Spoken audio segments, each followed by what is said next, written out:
All right, so here we are with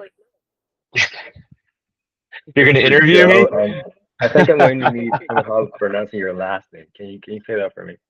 Marhamati. It's pretty phonetic. All right. So with Mr. Joe Marhamati, who is um, giving us a lecture on solar installers, and yeah, just a lot of topics on solar. So we're excited to have you here, Joe. And um, well, since you told us that uh, you come from uh, sales in solar mostly. How does a solar project typically get sold? Wow, that's a great question. The life cycle of a solar sale, um, it depends on how far back you want to go, because actually most of what goes into selling solar happens before a customer ever talks to a solar company. A lot of people, I would say the majority of people, are intimidated by solar because it's not like buying an air conditioner that's going to heat you in the winter and cool you in the summer, and you don't care how it's doing it. You know that you're paying to be cool in the summer and warm in the winter. Solar is primarily, at least on its own, independent of storage, a financial proposition for homeowners. And for them to understand that financial proposition, they rightfully feel they need to understand the physics of solar and how the physics of solar is actually going to save them money. And people are very intimidated by that, rightfully, because it's a little confusing if you don't know much about it. And so people aren't necessarily always comfortable just having the impulse to want to learn about solar and then going straight to a solar installer. They want to do research on their own. Like most of us now, you can do research on your own with AI or Googling or talking to your neighbor or whatever it may be. And so people will spend years researching Mm. solar before they talk to a solar company because they're so intimidated by solar. And I know this from personal experience. I have neighbors who every time I see them, they ask me a question about solar. And they will ask me a question about solar once a Mm. week for weeks and months and years before they ever talk to a solar company because they're so intimidated by it. Oh, And so I've seen this firsthand. It's very funny. And, I stopped telling people like, hey, just reach out to Ipsen or just reach out to these guys and they'll teach you more, because I can tell how scared they are of doing it. They want to talk to somebody who is an expert or who just has gone solar so they can mm. learn more about it in an informal environment. So all that to say, I think that 80% of what goes into a solar sale happens before someone ever talks to a solar professional or a solar salesperson or a solar installer. Once they have the courage or the confidence to talk to a solar installer and ask, what will solar Mm. do on my home? It's usually can be conveyed to that person in 30 minutes. The solar Mm. salesperson will dial up their address on any one of the major proposal tools, which Sunvoy integrates with most of them, Aurora Solar being the biggest, Solar Graph, which was kind of like a homegrown, similar to Mm. Sunvoy, which was purchased by Enphase, which is now one of the biggest clean tech companies in the country, and Open Solar, which is the only free solar proposal tool. Most folks are in one of those three, although there are many others. And you can now design systems, in a few minutes. You can convey the value proposition in a nice aesthetic format to the homeowner in 30 minutes. And then that homeowner can make a decision about whether it makes financial sense for them, whether the return on investment makes sense for them relative to the upfront investment, whether they want to finance the project. Right. Now, some people won't necessarily decide in 30 minutes. Most people, are going to Mm. take a week or two at least to decide if they want to spend or, lend 30, $50,000 to go solar. So that can take anywhere from 1 to 2 months for people to really decide about a big financial investment like that. But the process of designing the system and conveying the value proposition is something that can happen in 30 minutes once somebody And has the courage to ask. once some once someone is also seasoned enough in the business, I suppose too, right? To know what to say exactly. I was listening to a podcast where Hervé was talking about how this rapid shutdown system um, made it all uh, just more more of a valid option for homeowners because in the case that their house would catch fire, they knew that the firefighters would be able to go up the roof and just uh, turn everything off and save their houses, right? Uh, when you were talking, it just felt like we're somehow preachers of a renewable energy movement. Um, and well, this pitch that last 30 minutes, you think it's gotten easier now with clients' ability to do the research by themselves, or does it continue to be the same as it was when you first started? Oh, that's another great question. Yeah, it's improved a lot. So every solar company that's been around for a few years has a blog. Our company, Ipsen, has a great blog that I've contributed to, and it is growing all the time. So it's pretty easy to find generic information about how solar works, Mhm. but there's a big difference between, a wall of words about how solar works and actually getting a design that's reliable and accurate, that shows you what solar is going to save and what it's going to look like aesthetically, how much it's going to cost you, and what the warranties are, and so forth. A huge difference. I mean, it's the difference between theory and practice, really. Yeah, So there are AI systems that can design solar arrays now with varying levels of reliability. Some are more reliable than others. If you have a detached home with an unobstructed roof, usually it's AI can design those systems pretty well. If you have an attached townhouse or a complicated roof with obstructions, AI is not as good at designing on those roofs.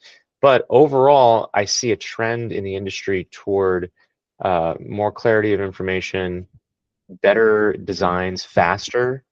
And I think that the role of AI is going to be huge in the solar industry to providing better, more accurate, reliable information to homeowners quickly, so they don't yeah, have to go through a traditional sales process, or talk to a salesperson that some people just don't want to do. And I think that has the potential to help a lot of people go solar, make the process faster and smoother, and bring the price down. that's awesome. Well, we're looking forward to see that future. Um, and well, I heard you mention solar graph uh, as being bought by Enphase, something that used to be kind of like how Sunvoy is today. Was it an inspiration to create Sunvoy at all? And if you can also talk about Aurora, what are these um, pieces of software? Yeah, both have great stories. Aurora Solar was a recipient of the U.S. Department of Energy's solar grant program, which I think was called Sunshot at the time. I was actually at the Department of Energy at that time, not with the folks who were funding Aurora, but that is an example of a technology that was funded by the U.S. Department of Energy that is now one of the most successful solar softwares in the world. It's Mm, used by thousands and thousands of solar installers to provide accurate designs for homeowners. And it's incredibly powerful. It has LiDAR, and you can design residential and commercial systems with it. And in fact, one of our Sunvoy customers in West Virginia, Solar Holler, Dan Conant, the CEO of that company, was also at the Department of Energy and helped fund Aurora, and he was, one of their early customers and beta testers.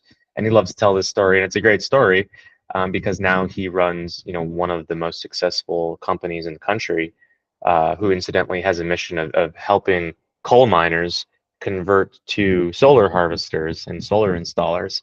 So I love that story. And then Solargraph, this is, my favorite story. Solargraph, very similar to the Sunvoice story. It was started by a solar guy, Lenny Monero or Moreno. Sorry, Lenny, I can't remember which how to pronounce your last name. If you're out there, such a great guy. He did solar sales, and he was like, "This is just not as easy as it should be." And it wasn't, because at the time, 10 years ago, a lot of people were doing solar designs with Google Maps and spreadsheets. And it was very clunky and not very quick and not as reliable as it could be. And so he took the Department of Energy's PV Watts algorithm and program, which DOE has been building over decades, and he integrated it with a nice aesthetic design that would allow solar salespeople to convey the value proposition to homeowners in a very clean and clear way. And we had been a customer of Solargraph for many years at Ipsen and loved it, and we're big evangelists of it, and still are. Since Enphase purchased it, it has just become so much more robust and sophisticated. It has an energy storage module that is very sophisticated and reliable, that can show ROI to customers. It has much more accurate data around shading and production and estimated generation. And Enphase is doing so many innovative, cool things with Solargraph since that acquisition. And it really came from the same inspiration that we had, which was for solar installers, by solar installers, understanding the problems that solar installers face and Mm-hmm. applying solutions from that perspective in a way that's both technically reliable, accurate, but also aesthetically pleasing. And so, Yeah. whenever I talk to the folks at Enphase who are really supportive of Sunvoy, I talk about Sunvoy as a bookend to Solargraph. Solargraph is the beginning of the story, pre-sale, Mm-hmm. and Sunvoy is the end of the story, which is the 30 years after somebody signs a contract for solar. We actually have an integration with Solargraph. So as soon as somebody signs up for solar through Solargraph or Aurora or Open Solar, they immediately, within milliseconds, get a login to Sunvoy, the branded app of the solar installer, and they're living there for 30 years. So it really is a bookend to all of these sales proposal tools. Yeah, I love the fact that it feels um, that most companies in solar, um, more than competing against each other, they are looking to complement each other. I do feel that that may come from that common end, right? Fighting global warming and just making the world a better place. So it does seem like a very unique industry in that sense. And well, you did talk about one of those old struggles for solar installers that was having to do their following up through spreadsheets. And wait, so why is um, CRM a struggle for solar installers? Why has it been? Well, I'll give you a CRM real life software? example. Sorry, finish that. No, no, no, I just said CRM software. Yeah, I'll give you a real life story about our struggle and the evolution that Hervé and I went through at Ipsen Solar. So we started with spreadsheet. Almost every solar company starts with a spreadsheet, unless you've got gobs of money and you want to go all the way to a very expensive CRM, because you've only got a few sales, and that's just what makes sense. Um, so we started with a spreadsheet, and we had a very eccentric first, second, or third employee, one of our first employees, Micah, if you're out there, we love you. He named our spreadsheet Icarus because Icarus flew too close to the sun, right? Right. And and so our spreadsheet flew too close to the sun, because once you start trying to do any reporting or anything with a spreadsheet, and when your sales start to grow, you realize that either it breaks or you break, because Oh it's just no. not intended for that. So we used Icarus for, I don't know, a year or two or something like that, which was our fancy Excel file or Google Sheets file. And then we moved to a software called Builder Trend. Now, Builder Trend we liked because it had a payment system built into it, which, by the way, is coming in Sunvoy. We're gonna have that. I'm really excited when that All happens. right. Big reveal. Um, Big reveal, yeah, right. But Builder Trend was for home builders. It wasn't for solar installers. So we had maybe 30, 50 projects, and we're like, okay, like this will work. You could do Gantt charts. It was kind of more of like a project management tool, which is, the irony of that is you can't do Gantt charts in HubSpot, which is where I'm going next. I think HubSpot is far and away the best CRM for the solar industry and generally. But you can't do Gantt charts in HubSpot. It's one of the only things you can't do because it's not a project management tool. This was really a project management tool for home builders who were building, 5, 10 homes, maybe 20 homes, not hundreds of solar projects, which is common for a solar installer to be working on 1 or 200 projects at once. It also didn't have any API integration, so it couldn't talk to any external softwares. So, we graduated from Buildertrend after a year or two as well, and we went to HubSpot. Kudos to Hervé. He knew of HubSpot, 7, 8 years ago, before a lot of people. And like many technologies we've used, Enphase included, I really wish I had invested in Enphase and HubSpot when we started using Enphase and HubSpot, because I would be on a beach somewhere for the rest of my life if I had done that. But that's okay. Hindsight's 2020. So HubSpot is now, one of the biggest publicly traded CRMs in the world. Murmurs of being acquired by Google. Enphase is one of the biggest clean tech companies in the world. And so we moved to HubSpot and, never looked back. And now Sunvoy is actually a HubSpot partner, a HubSpot reseller, and we built a solar specific CRM called Sun CRM, which is a solar version of HubSpot. So HubSpot is where we lived for the continuation of the company, all the way through our acquisition. And it was really cool and is still cool because it basically does just about everything you could ever ask for in a CRM. It's not a field management tool or accounting system or inventory system or project management system. But other than that stuff, it does just about everything. So, if we were doing emails in MailChimp and we were doing our calendars in Calendly, and so forth and so on, it was bringing all those functions into one place. All of our reporting, all of our project management, all of our sales, all of our marketing, all of our operations, all of our service, all of our contacts, everything in one CRM. And I think it was the Keystone CRM of Ipsen because everything else passed through it. It talked to all of our other systems, and it was really the center of the universe of our tech stack. I see. Wow. So, well, I can feel the love for HubSpot. That was actually where I was going next. Um, I was going to ask how valuable is HubSpot for you and why to understand why not others. Um, could you expand a little more on Sun CRM? Yeah.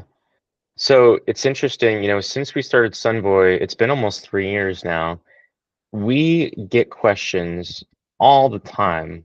Maybe one out of every two, one out of every three solar installers asks me, what CRM I recommend.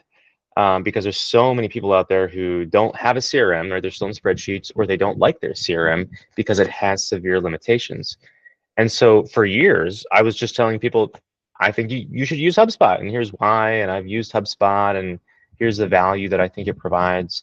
And that was fine. Eventually, we became a partner reseller because I was evangelizing it to so many installers. And the point in time came where it was clear that the demand for this was, frankly, as great as Sunboy, which is fine. You go where the market takes you. And so Sunboy has released a new product called Sun CRM. It's actually got its own website, suncrm.solar. And it's essentially Mm, taking all the lessons that we took from building Ipsen Solar and all the lessons that we've taken from helping other solar installers build their CRMs, which we've done over the years, sort of ad hoc as needed. And it's building a super CRM that's going to evolve over time with the greatest lessons from each one of these instances. So it'll have all the best marketing for solar and project management and reporting and workflows and automation and so forth and so on. And it'll keep building on itself, sort of a compounding Frankenstein solar version of HubSpot that will keep improving on itself as we provide the service for more installers. It also comes with the Sun CRM Sidekick, which is a training portal that's built into this product. So it will train all of your existing and new staff on how to use HubSpot. Everything from how to connect your email to HubSpot to how to create a deal or how to project manage a deal from beginning to end. because Mm, HubSpot, like any sophisticated CRM, is only as good as the knowledge of the people in that company on how to use it. So we wanted to make mm, sure that we had a training platform built in that would clearly, intuitively show everyone in the company how to actually use HubSpot and Sun CRM in a way that wasn't just a wall of words, like follow the, this A to Z recipe, but it's actual visual cues on where to click to perform any function in HubSpot. So that is something that nobody else is doing in the solar industry. Frankly, I wish that we had that when we had HubSpot or NetSuite or accounting ERP, because it would have been extraordinarily helpful and saved us a ton of time. yeah. So I'm really excited about this product, this service, and I think we're going to be helping installers build CRMs with Sun CRM for years to come. Well, that's a big project, and I really wish you and wish us the best with that. It sounds so interesting. It feels like training is sort of the last frontier for what a how a software can help a solar company grow, right? If that it can train the people in it. Because I love this phrase you said, software is as good as the knowledge of the people who use it. And I think that's such a major um, just truth, right? Well, I do feel that you're visionaries, and I love the way that you're really putting your experience as the base to creating solutions. And I know that that's why success will follow you for sure. You were talking about being a solar installer in the U.S. before we started recording, and I would just like to circle back to that a little more because I feel uh, you are an expert on those struggles and sort of the stages that the solar project currently goes through in the U.S. Well, maybe not in the U.S., but in your jurisdiction at least. What are all these like site survey, design, permission PTO, and interconnection stages? If you could give us a short summary of that once again. Sure. Yeah. Yeah. I know we were talking before we started recording about the wide spectrum of how a solar project goes from a signed contract to operational. And, you have everything from Australia, where installing solar is not unlike installing a satellite dish on your home. You kind of drive up, throw it on the roof, send an email, let everybody know that it was Mhm. installed. Um, and it's really not considered to be a big risk in doing that. Now, I'm not necessarily endorsing that because I've understood that in Australia they have historically had some shoddy installs, less than perfectly safe installs, less than perfectly reliable equipment, so forth and so on. But that said, the penetration of solar in Australia is much, much, much, much higher than the United States, and I think just about anywhere in the world, because they've Mhm. made it so accessible. So that's it's a trade-off. The U.S. is sort of on the other side of that spectrum, where it's incredibly bureaucratic to go solar, in part because there's 18,000 authorities having jurisdiction, or AHJs, in the United States, and each one of them has a different process, and it's everything from AHJs that have same-day permitting, like very permissive solar permitting, where you can literally get your permit the same day you design the system, to Mhm. AHJs where you literally, this is going to sound like a joke, but this is a real story. You have to show up in person at the town hall with your solar permit on a CD-ROM that you burned on a CD burner at 3 p.m. on a Tuesday with cash to get your solar permit. Like, Mhm. there are actual places like that A in the whole United States. ritual. What's that? It's a whole ritual. You have to wear specific clothes. Exactly. You got to wear a purple hat and you got to be at least this tall. And, okay, well, we're exaggerating a little bit there. But yeah, it's very difficult in some places to get a solar permit, maybe because they just like their bureaucracy or maybe because they don't like solar. I don't know. It probably varies. I've definitely worked with some HJs that do not like solar and go out of their way to make life hard for solar installers, which is unfortunate. But anyway, that's the spectrum. Europe's in the middle, Canada's in the middle. I guess Latin America is probably somewhere in the middle. But the process in the United States is The site survey, you go out, you check out the home in person, you see if there's any surprises, you look at the electrical panel, you look at the roof to see if there's any obstructions that were unexpected from the remote design, satellite design. And then you just take notes on the property. Is there a killer Doberman there that you want to tell your Mm. installers about? Is there a newborn baby that's going to get upset when they start banging on the roof and installing the solar? Just details of the home and the family and anything that's either electrically and mechanically relevant to the project. So site survey informs the design. The designers will provide a final design based on the site survey. So they're refining what was sold in case there's changes, which there often are. And if there's a change, it results in what's called a change order, which is common in construction.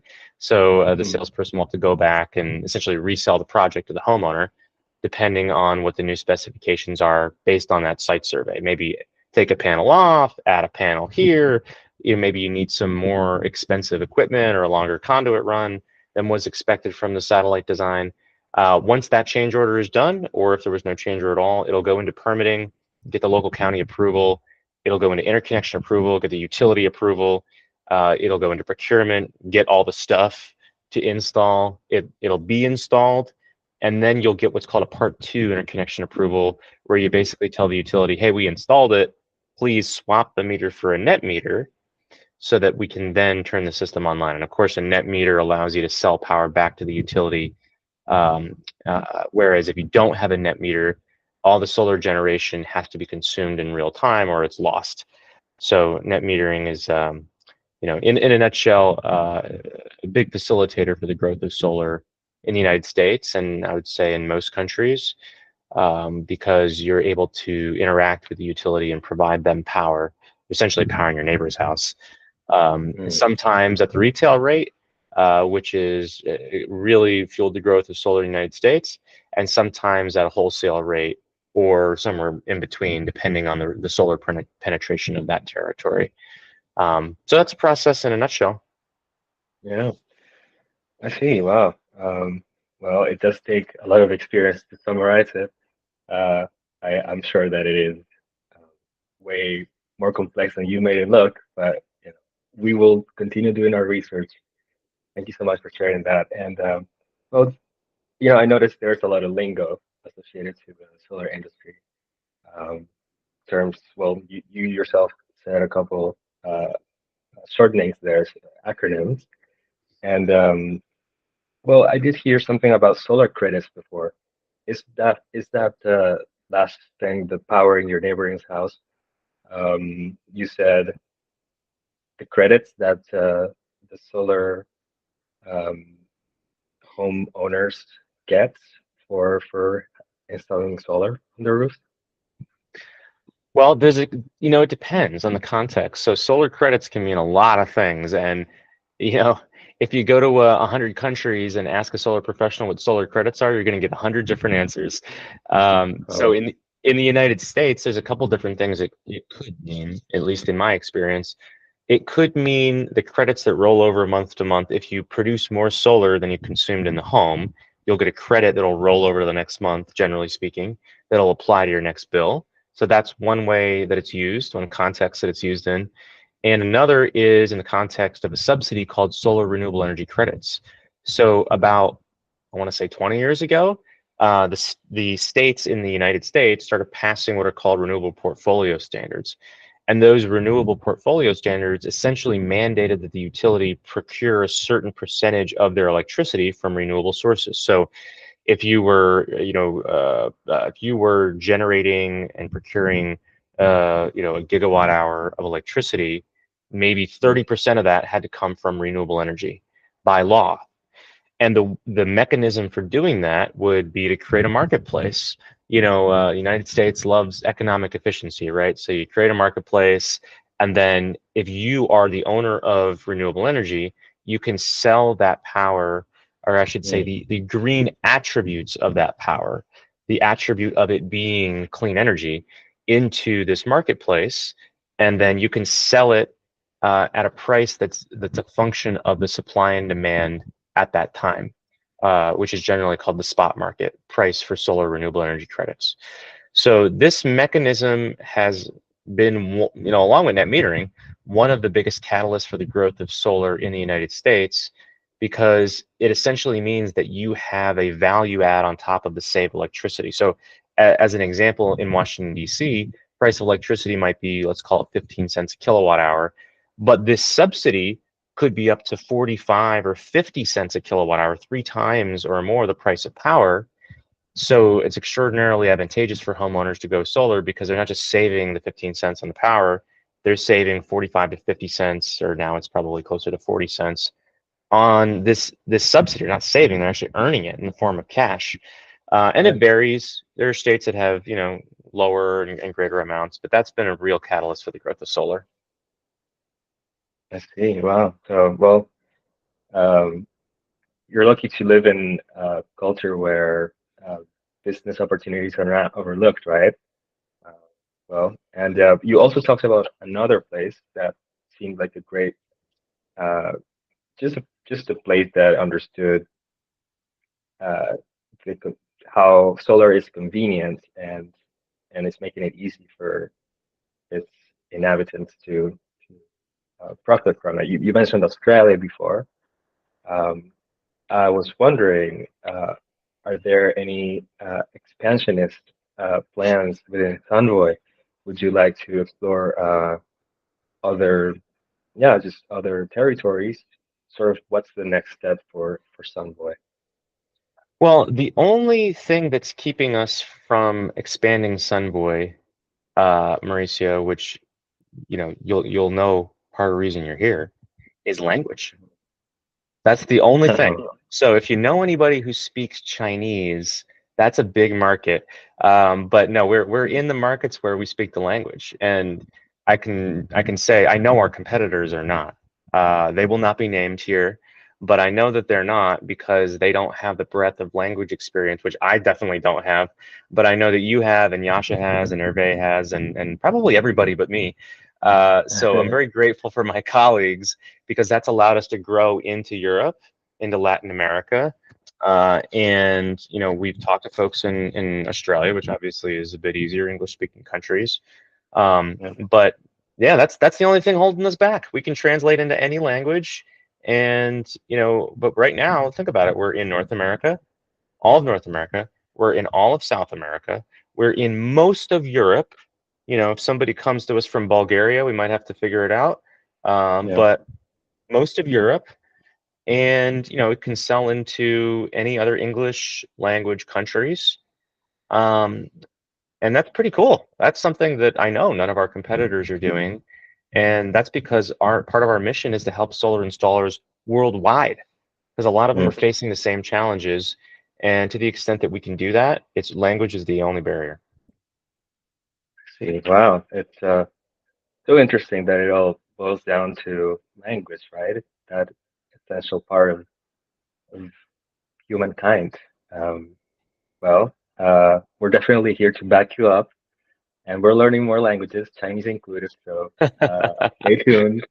Uh, we'll soon have all of that and more. And well, speaking of languages and interesting cultures, to all of our podcast followers out there, just a little secret I'll let you in on. Uh, Joe is in a castle right now in France. And It well, is. yeah, just well, we do hope that you enjoy it and send some snapshots. But in the meanwhile, also tell us, have you sort of tested the waters there in France? How does the market behave there? Do you think there are any opportunities for Sunvoy at this point? Definitely, yeah. We're talking to a couple of French companies right now. One of them is quite large, and I think we're gonna bring onto the platform very soon. So yeah, that was definitely part of the motivation of spending the summer here, is that we're starting to Mhm. get more interest in Europe in the platform in Sunboy, and I wanted the time and ability to kind of absorb what's going on here in the solar industry. And it's really remarkable. Since the war in Ukraine began, the price of electricity in Europe has exploded because of the constraints in energy, because of the motivation for Europe to sort of divorce itself from its reliance on Russian energy. And so the only constraint here in most of Europe is the ability for someone to install it. And so the companies that are, active in Europe in this space are growing by leaps and bounds because the demand is so large. And that's a pretty cool thing because since we have the linguistic abilities we have, and since we have a Spanish, French, and German language version of Sunvoy, our ability to help installers in Europe is enormous. And so I see it firsthand, including where I'm staying here. Just about everybody is exploring going solar who I've spoken to. And that's a really cool thing to see. For sure. It does sound exciting.